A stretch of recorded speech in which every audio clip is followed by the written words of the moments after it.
ਕਈ ਥਾਂ ਸ੍ਰੀ ਗੁਰੂ ਗ੍ਰੰਥ ਸਾਹਿਬ ਜੀ ਦੀਆਂ ਪ੍ਰੇਮ ਨਾਲ ਗੂੜ ਸੰਥਿਆਵਾਂ ਹੁੰਦੀਆਂ ਡਿਠੀਆਂ ਸੁਣੀਆਂ, ਪਰ ਮਨ ਅਜੇ ਵੀ ਟਿਕਾ ਵਿੱਚ ਨਾ ਆਇਆ। ਮਨ ਕਿਸੇ ਪਿਆਰੇ ਪੂਰਨ ਗੁਰਮੁਖ ਸੱਚੇ ਤੇ ਸੁੱਚੇ ਮਹਾਤਮਾ ਦੀ ਤਾਂਘ ਵਿੱਚ ਸੀ। ਭਾਈ ਦੇਵਾ ਸਿੰਘ ਬਰਕਤ ਮਾਲਵੇ ਦੇਸ਼ ਦੇ ਪ੍ਰਸਿੱਧ ਵਿਦਵਾਨ ਜੀ ਦੇ ਦਰਸ਼ਨ ਕੀਤੇ। ਬਰਕਤ ਜੀ ਨੇ ਸੰਤਾਂ ਦੀ ਉਪਰਾਮਤਾ ਤੇ ਵਿਰਾਗ ਨੂੰ ਤੇ ਵਿਦਿਆ ਦੀ ਸੀਮਾ ਤੱਕ ਪਹੁੰਚਾਉਣ ਦੀ ਤਾਂਘ ਦੇਖ ਕੇ ਉਹਨਾਂ ਨੂੰ ਦੱਸ ਪਾਈ ਕਿ ਜ਼ਿਲ੍ਹਾ ਗੁਜਰਾਤ ਤਹਿਸੀਲ ਖਾਰੀਆ ਪਿੰਡ ਮੁਰਾਲੇ ਵਿੱਚ ਇੱਕ ਪੂਰਨ ਮਹਾਤਮਾ ਸੰਤ ਬਿਸ਼ਨ ਸਿੰਘ ਜੀ ਹਨ।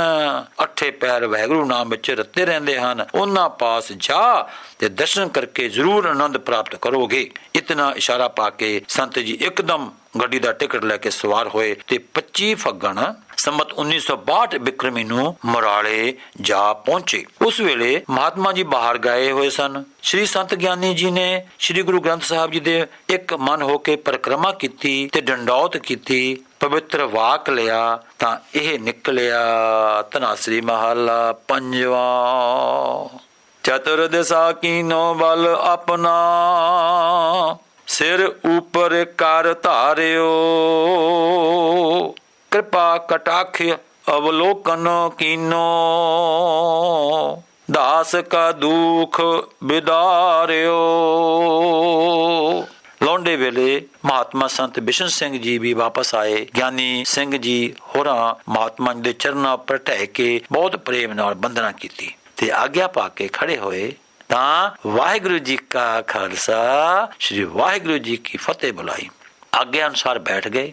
ਮਹਾਤਮਾ ਜੀ ਨੇ ਚੰਗੇ ਗੁਰਸਿੱਖ ਵਿਵੇਕੀ ਜਾਣ ਕੇ ਆਦਰ ਕੀਤਾ। ਮਹਾਤਮਾ ਬਿਸ਼ਨ ਸਿੰਘ ਜੀ ਬੜੇ ਸਫਲ ਸੁਭਾਅ ਦੇ ਸਨ। ਸੰਤਾਂ ਦੀ ਫਤਿਹ ਮੰਨ ਕੇ ਕਹਿਣ ਲੱਗੇ ਕਿ ਆਓ ਗੁਰੂ ਜੀ, ਬੜੇ ਦਰਸ਼ਨ ਦਿੱਤੇ। ਸੋ ਆਗਿਆ ਅਨੁਸਾਰ ਜਦੋਂ ਬੈਠ ਗਏ, ਮਹਾਤਮਾ ਜੀ ਨੇ ਚੰਗੇ ਗੁਰਸਿੱਖ ਵਿਵੇਕੀ ਜਾਣ ਕੇ ਆਦਰ ਕੀਤਾ। ਇੱਕ ਕੋਠੜੀ ਵਿੱਚ ਮੰਜਾ ਬਿਸਤਰਾ ਦੇ ਕੇ ਆਸਨ ਕਰਾਇਆ, ਪੰਗਤ ਵਿੱਚ ਭੋਜਨ ਕਰਾਇਆ। ਅਗਲੇ ਦਿਨ ਅੰਮ੍ਰਿਤ ਵੇਲੇ ਕੀਰਤਨ ਦੇ ਪਿੱਛੋਂ ਸ੍ਰੀ ਗੁਰੂ ਗ੍ਰੰਥ ਸਾਹਿਬ ਜੀ ਦੀ ਸੰਥਿਆ ਸ਼ੁਰੂ ਹੋਈ। ਸੰਥਿਆ ਧਨਾਸਰੀ ਭਗਤ ਬਾਣੀ ਨਾਮਦੇਵ ਜੀ ਪਹਿਲ ਪੁਰੀਏ ਪੁੰਡਰਕ ਵਨਾ।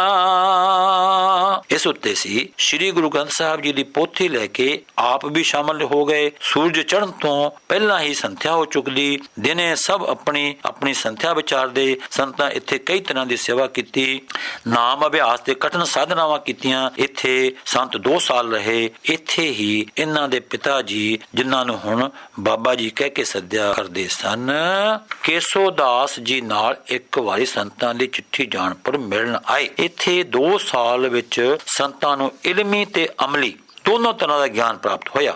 ਇਲਮੀ ਗਿਆਨ ਤਾਂ ਹੈ ਗ੍ਰੰਥ ਚੰਗੀ ਤਰ੍ਹਾਂ ਪੜ੍ਹਨੇ, ਵਿਚਾਰ ਲੈਣੇ ਤੇ ਉਹਨਾਂ ਦੇ ਪਦਾਰਥਾਂ ਨੂੰ ਚੰਗੀ ਤਰ੍ਹਾਂ ਸਮਝ ਲੈਣਾ। ਹਜ਼ਰਤ ਮੁਹੰਮਦ ਸਾਹਿਬ ਨੇ ਇੱਕ ਥਾਂ ਲਿਖਿਆ ਹੈ ਕਿ ਅਮਲ ਤੋਂ ਬਿਨਾ ਇਲਮ ਮੁਸੀਬਤ ਤੇ ਹੈ ਤੇ ਇਲਮ ਤੋਂ ਬਿਨਾ ਅਮਲ ਗੁੰਮਰਾਹੀ ਹੈ। ਕੁਰਾਨ ਸ਼ਰੀਫ ਵਿੱਚ ਵੀ ਇੱਕ ਹੋਰ ਥਾਂ ਦਰਜ ਹੈ, ਇਹੋ ਜਿਹੇ ਇਲਮ ਤੋਂ ਮੈਂ ਖੁਦਾ ਦੀ ਪਨਾਹ ਮੰਗਦਾ ਹਾਂ ਜਿਸ ਦੇ ਨਾਲ ਅਮਲ ਨਹੀਂ ਹੈ। ਹੋਰ ਥਾਂ ਲਿਖਿਆ ਵੀ ਹੈ, 2 ਕਿਸਮ ਦੇ ਆਦਮੀਆਂ ਮੇਰੀ ਪਿੱਠ ਤੋੜ ਦਿੱਤੀ, ਇੱਕ ਤਾਂ ਬੇਅਮਲ ਆਲਮ ਨੇ, ਦੂਜਾ ਬੇਇਲਮ ਆਲਮ ਨੇ। ਮਹਾਤਮਾ ਬਿਸ਼ਨ ਸਿੰਘ ਜੀ ਇੱਕ ਪੂਰਨ ਗੁਰਸਿੱਖ ਰਹਿਣੀ ਬਹਿਣੀ ਦੇ ਸੰਤ ਮਹਾਤਮਾ ਸਨ। 5 ਕਕਾਰ ਦੇ ਧਾਰਨੀ, ਪੂਰਨ ਨਾਮ ਅਭਿਆਸੀ ਤੇ ਪਹੁੰਚੇ ਹੋਏ ਮਹਾਂਪੁਰਖ ਸਨ। ਅਭਿਆਸ ਨਾਲ ਉਹ ਇਸ ਦਸ਼ਾ ਉੱਤੇ ਪਹੁੰਚੇ ਸਨ ਕਿ ਉਹਨਾਂ ਦੇ ਰੋਮ ਰੋਮ ਵਿੱਚੋਂ ਵਾਹਿਗੁਰੂ ਗੁਰਮੰਤਰ ਦਾ ਉਚਾਰਨ ਹੋ ਰਿਹਾ ਸੀ। ਇਹ ਕੋਈ ਮੁਬਾਲਗਾ ਝੂਠ ਨਹੀਂ ਤੇ ਨਾ ਕੋਈ ਅਸੰਭਵ ਗੱਲ ਹੈ। ਸਰੀਰ ਦੇ ਕਿਸੇ ਅੰਗ ਨੂੰ ਕੰਨ ਲਾ ਕੇ ਸੁਣੀਏ ਤਾਂ ਸੂਖਮ ਜਿਹੀ ਵਾਹਿਗੁਰੂ ਦੀ ਆਵਾਜ਼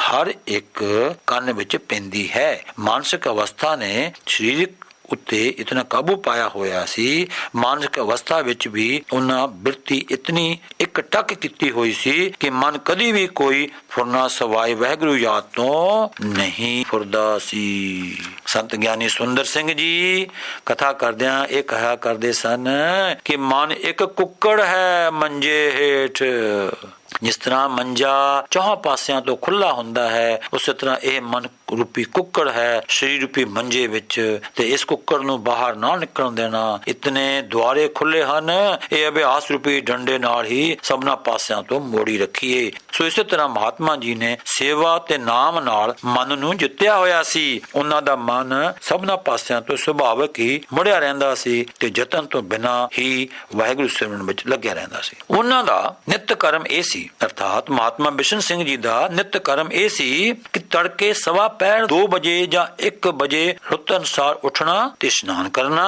ਪਹਿਲੇ ਸਾਧ ਸੰਗਤ ਦੇ ਇਸ਼ਨਾਨ ਲਈ ਖੂਹ ਵਿੱਚੋਂ ਗਾਗਰਾਂ ਕੱਢ ਕੇ ਟੂਟੀਆਂ ਤੇ ਹਮਾਮ ਭਰਨਾ, ਫਿਰ ਆਪਣੇ ਉਤਲੀ ਪੂਰੀ ਨਾਲ ਦਰਬਾਰ ਸਾਹਿਬ ਵਿੱਚ ਝਾੜੂ ਦੇ ਕੇ ਸੰਗਤਾਂ ਨੂੰ ਜੋ ਉਸ ਵਕਤ ਤੱਕ ਇਸ਼ਨਾਨ ਕਰ ਹਟਦੀਆਂ ਸਨ, ਦੁੱਧ ਚਾਹ ਜਾਂ ਸ਼ਰਧਾਈ ਸਮੇਂ ਅਨੁਸਾਰ ਆਪ ਛਕਾਉਣੀ। ਫਿਰ ਸਾਰੀ ਸੰਗਤ ਵਿੱਚ ਬੈਠ ਕੇ ਕੀਰਤਨ ਕਰਨਾ। ਕੀਰਤਨ ਦੇ ਪਿੱਛੋਂ ਸ੍ਰੀ ਗੁਰੂ ਗ੍ਰੰਥ ਸਾਹਿਬ ਜੀ ਦੀ ਵਿਦਿਆਰਥੀਆਂ ਨੂੰ ਸੰਥਿਆ ਦੇਣੀ। ਕਾਂ ਚਿੜੀ ਬੋਲਣ ਤੋਂ ਅੱਗੋਂ ਹੀ ਸੰਥਿਆ ਦਾ ਭੋਗ ਪਾ ਬਾਹਰ ਚਲੇ ਜਾਣਾ। ਕਿਸੇ ਦਰਖਤ ਜਾਂ ਹੋਰ ਇਕਾਂਤ ਸਥਾਨ ਦੀ ਓਟ ਲੈ ਕੇ ਸਾਰਾ ਦਿਨ ਜੰਗਲ ਵਿੱਚ ਰਹਿਣਾ। ਮਹਾਤਮਾ ਜੀ ਨੇ ਕਦੀ ਉੱਪਰ ਨਿਗਾਹ ਕਰਕੇ ਨਹੀਂ ਸੀ ਦੇਖਿਆ, ਹਮੇਸ਼ਾ ਸੀਸ ਨੂੰ ਨਿਵਾਏ ਹੀ ਰੱਖਦੇ ਸਨ। ਇੱਕ ਵਾਰੀ ਗੁਰਦੁਆਰੇ ਦੀਪਮਾਲਾ ਹੋਈ ਤਾਂ ਇੱਕ ਪ੍ਰੇਮੀ ਨੇ ਕਿਹਾ, ਮਹਾਤਮਾ ਜੀ ਦੀਪਮਾਲਾ ਦੇ ਦਰਸ਼ਨ ਕਰੋ। ਤਾਂ ਉਹਨਾਂ ਕਿਹਾ, ਗੁਰਮਖਾ ਕਈਆਂ ਸਾਲਾਂ ਤੋਂ ਸੂਰਜ ਚੰਦ ਤੇ ਤਾਰੇ ਨਹੀਂ ਡਿੱਠੇ ਤੇ ਹੁਣ ਦੀਪਮਾਲਾ ਨੂੰ ਦੇਖਣ ਵਾਸਤੇ ਕਿਵੇਂ ਸਿਰ ਉੱਪਰ ਨੂੰ ਚੁੱਕੀਏ। ਇੱਕ ਵਾਰੀ ਇੱਕ ਸਿੰਘ ਨੇ ਕਿਹਾ ਕਿ ਤੁਸੀਂ ਕਿਸੇ ਪਾਸੇ ਨੂੰ ਨਹੀਂ ਤੱਕਦੇ, ਕਿਸੇ ਨੂੰ ਨਹੀਂ ਵੇਂਦੇ। ਤਾਂ ਉਹਨਾਂ ਕਿਹਾ, ਗੁਰਮਖਾ ਗੁਰੂ ਨਾਨਕ ਨੂੰ ਛੱਡ ਕੇ ਕਿਸ ਨੂੰ ਦੇਖੀਏ। ਮਹਾਤਮਾ ਬਿਸ਼ਨ ਸਿੰਘ ਜੀ ਭੋਗ ਪਾ ਕੇ ਸੰਤ ਜਦ ਸ੍ਰੀ ਗੁਰੂ ਗ੍ਰੰਥ ਸਾਹਿਬ ਜੀ ਦੇ ਹਜ਼ੂਰੀ ਬੇਨਤੀ ਦੇ ਸ਼ਬਦ ਪੜਿਆ ਕਰਦੇ ਸਨ ਤਾਂ ਅਤਿ ਵਿਰਾਗ ਦਸ਼ਾ ਵਿੱਚ ਆ ਕੇ ਪ੍ਰੇਮ ਭਾਵਨਾ ਨਾਲ ਬੇਨਤੀਆਂ ਕਰਿਆ ਕਰਦੇ ਸਨ। ਬਾਹਰੋਂ ਸਵੇਰ ਦੀ ਸਮਾਧੀ ਲਾ ਕੇ ਤੇ ਆ ਕੇ ਉਹ ਲੰਗਰ ਵਿੱਚ ਵੜ ਜਾਂਦੇ ਤੇ ਸਾਧ ਸੰਗਤ ਨੂੰ ਪੰਗਤ ਲਾ ਕੇ ਪ੍ਰਸ਼ਾਦ ਛਕਾਉਂਦੇ। ਮਰਾਲੇ ਦਾ ਲੰਗਰ ਮਸ਼ਹੂਰ ਹੈ। ਮਹਾਤਮਾ ਜੀ ਦਾ ਇਹ ਕਥਨ ਸੀ ਕਿ ਰੋਟੀ ਜਿਸ ਨੂੰ ਵੀ ਦਿਓ ਘਿਓ ਨਾਲ ਚੋਂਦੀ ਦਿਓ। ਅਜੇ ਤੱਕ ਇਹੋ ਰੀਤ ਜਾਰੀ ਹੈ। ਆਪ ਉਹ ਕੇਵਲ ਪਤਲੀ ਜਿਹੀ ਮੂੰਗੀ ਦੀ ਦਾਲ ਹੀ ਛਕਦੇ ਸਨ ਜਾਂ ਕਦੀ ਬੂਰੇ ਜਾਂ ਮੋਟੇ ਆਟੇ ਦਾ ਇੱਕ ਫੁਲਕਾ ਕਿਸੇ ਦਿਨ ਛਕ ਲੈਂਦੇ। ਦਾਲ ਅਲੋਣੀ ਮਿਰਚ ਮਸਾਲੇ ਆਦਿ ਤੋਂ ਬਿਨਾਂ ਹੀ ਛਕਦੇ ਸਨ। ਸਿਰ ਉੱਤੇ ਘਿਓ ਦੀ ਮਾਲਿਸ਼ ਕੀਤਾ ਕਰਦੇ ਸਨ। ਬਾਹਰ ਇੱਕ ਪੁਰਾਣਾ ਤਾਲਾਬ ਹੈ ਜੋ ਇਸ ਵੇਲੇ ਨੀਵਾਂ ਜਿਹਾ ਥਾਂ ਹੈ, ਉਸ ਨੂੰ ਵੀ ਕਹਿੰਦੇ ਹਨ। ਛੋਟੀ ਜਿਹੀ ਪਹਾੜੀ ਵੀ ਹੈ, ਉੱਥੇ ਜਾ ਕੇ ਬਸ ਆਪਣੇ ਸਿਮਰਨ ਵਿੱਚ ਮਸਤ ਰਹਿੰਦੇ। ਸੂਰਜ ਡੁੱਬਣ ਦੇ ਕਰੀਬ ਉੱਥੋਂ ਹੌਲੀ ਟੁਰ ਪੈਂਦੇ ਤੇ ਰਹਿਰਾਸ ਵੇਲੇ ਗੁਰਦੁਆਰੇ ਪਹੁੰਚ ਜਾਇਆ ਕਰਦੇ ਸਨ। ਇਹ ਉਹਨਾਂ ਦਾ ਵਚਨ ਸੀ ਕਿ ਉਹਨਾਂ ਦੇ ਆਉਂਦਿਆਂ ਨੂੰ ਗੁਰਦੁਆਰੇ ਵਿੱਚ ਚੁੱਪ ਤੇ ਸ਼ਾਂਤੀ ਵਰਤੀ ਹੋਇਆ ਕਰੇਗੀ, ਨਾ ਹੋਵੇਗੀ ਤਾਂ ਵਾਪਸ ਮੁੜ ਜਾਣਗੇ ਤੇ ਫਿਰ ਨਹੀਂ ਆਉਣਗੇ। ਪ੍ਰਕਾਸ਼ ਸਥਾਨ ਵਿੱਚ ਸਵਾਏ ਗੁਰਬਾਣੀ ਉਚਾਰਨ ਦੇ ਕੋਈ ਕਿਸੇ ਤਰ੍ਹਾਂ ਦਾ ਵਚਨ ਬਿਲਾਸ ਨਹੀਂ ਸੀ ਹੁੰਦਾ। ਬਸ ਸ੍ਰੀ ਗੁਰਬਾਣੀ ਦਾ ਪਾਠ ਵਿਚਾਰ ਹੀ ਹੁੰਦਾ ਸੀ। ਜੇਕਰ ਕਿਸੇ ਨੂੰ ਕੋਈ ਗੱਲ ਕਰਨੀ ਸੁਣਨੀ ਹੁੰਦੀ ਸੀ ਤਾਂ ਬਾਹਰ ਆ ਕੇ ਅੱਖੀ ਵੇਖੀ ਜਾਂਦੀ ਸੀ। ਰਹਿਰਾਸ ਪੜਨ ਤੋਂ ਪਿੱਛੋਂ ਫਿਰ ਸੰਗਤਾਂ ਨੂੰ ਪ੍ਰਸ਼ਾਦ ਛਕਾਇਆ ਜਾਂਦਾ ਤੇ ਰਾਤ ਨੂੰ ਸੌਣ ਸਮੇਂ ਸਾਰੀ ਸੰਗਤ ਨੂੰ ਦੁੱਧ ਪਿਲਾਇਆ ਜਾਂਦਾ। ਇੱਕ ਦਫਾ ਦਾ ਜ਼ਿਕਰ ਹੈ ਕਿ ਮਹਾਤਮਾ ਜੀ ਹੋਰਾਂ ਸੰਗਤ ਦੇ ਵਿੱਚ ਕਿਹਾ ਕਿ ਸਭ ਤੋਂ ਚੰਗੀ ਸੇਵਾ ਕੀ ਹੈ। ਸੰਤ ਗਿਆਨੀ ਸੁੰਦਰ ਸਿੰਘ ਜੀ ਦੇ ਪਿਤਾ ਹੋਰਾਂ ਇਹ ਉਦੋਂ ਉੱਥੇ ਗਏ ਹੋਏ ਸਨ। ਉਹਨਾਂ ਬਿਨੈ ਕੀਤੀ ਕਿ ਹੱਥੀਂ ਆਟਾ ਪੀ ਕੇ ਲੰਗਰ ਵਿੱਚ ਪਾਉਣਾ। ਸੋ ਉਸੇ ਦਿਨ ਤੋਂ ਸੰਤ ਗਿਆਨੀ ਸੁੰਦਰ ਸਿੰਘ ਜੀ ਆਟਾ ਪੀ ਕੇ ਲੰਗਰ ਵਿੱਚ ਪਾਉਣ ਲੱਗ ਪਏ। ਇਹ ਸਭ ਕੁਝ ਉਹਨਾਂ ਆਪਣੇ ਸਰੀਰ ਤਿਆਗਣ ਤੱਕ ਜਾਰੀ ਰੱਖਿਆ। ਇਹੋ ਜਿਹੇ ਸੰਤ ਗਿਆਨੀ ਸੁੰਦਰ ਸਿੰਘ ਜੀ ਬਾਬਾ ਹਰਨਾਮ ਸਿੰਘ ਜੀ ਪਾਸ ਸ੍ਰੀ ਅੰਮ੍ਰਿਤਸਰ ਵੀ ਆ ਗਏ। ਇੱਕ ਦਿਨ 2 ਗ੍ਰੰਥ ਵਿਚਾਰਨ ਲਈ ਉਹ ਅੰਮ੍ਰਿਤਸਰ ਸਨ ਤਾਂ ਇਹਨਾਂ ਨੂੰ ਸੁਨੇਹਾ ਪੁੱਜਾ ਕਿ ਮਹਾਤਮਾ ਜੀ ਨੇ ਯਾਦ ਕੀਤਾ ਹੈ। ਸੰਤ ਮਰਾਲੇ ਆ ਗਏ ਤਾਂ ਮਹਾਤਮਾ ਹੋਰਾਂ ਨੂੰ ਕੁਝ ਬਿਮਾਰ ਦੇਖਿਆ, ਪਰੰਤੂ ਕੋਈ ਕਸ਼ਟ ਨਹੀਂ ਸੀ। ਕੁਝ ਦਿਨਾਂ ਪਿੱਛੋਂ ਇੱਕ ਦਿਨ ਸੰਤ ਗਿਆਨੀ ਸਿੰਘ ਜੀ ਨੂੰ ਕੋਲ ਬੁਲਾਇਆ ਤੇ ਕਿਹਾ, ਗੁਰਮਖਾ ਪੁੱਛ ਲੈ ਜੋ ਕੁਝ ਪੁੱਛਣਾ ਹੈ। ਤਾਂ ਸੰਤਾਂ ਅਧੀਨਗੀ ਨਾਲ ਅਰਜ਼ ਕੀਤੀ ਕਿ ਆਪ ਜੀ ਆਪ ਹੀ ਜੋ ਹੁਕਮ ਕਰੋ। ਤਾਂ ਉਹਨਾਂ ਕਿਹਾ, ਗੁਰਮਖਾ ਤੇਰੀ ਕਮਾਈ ਸਫਲ ਹੋਵੇ, ਗੁਰਮਖਾ ਤੇਰੀ ਕਮਾਈ ਸਫਲ ਹੋਵੇ। ਸਤਿਗੁਰੂ ਨਾਨਕ ਗੁਰੂ ਗੋਬਿੰਦ ਸਿੰਘ ਜੀ ਦੀ ਤੇਰੇ ਉੱਤੇ ਸਦਾ ਮਿਹਰ ਰਹੇ। ਤੁਸੀਂ ਸਾਰੀ ਜ਼ਿੰਦਗੀ ਗੁਰੂ ਘਰ ਦਾ ਪ੍ਰਚਾਰ ਕਰੋ, ਸਿੰਘ ਸਜਾਵੋ ਤੇ ਸ੍ਰੀ ਗੁਰੂ ਗ੍ਰੰਥ ਸਾਹਿਬ ਜੀ ਦੀ ਬਾਣੀ ਦੀ ਸੋਝੀ ਸੰਗਤਾਂ ਨੂੰ ਕਰਾਵੋ। ਫਿਰ ਸੰਤ ਭਾਗ ਸਿੰਘ ਜੀ ਪਾਸ ਬੁਲਾਏ ਤੇ ਉਹਨਾਂ ਨੂੰ ਕੁਝ ਸ਼ੁਭ ਸਿੱਖਿਆਵਾਂ ਦਿੱਤੀਆਂ।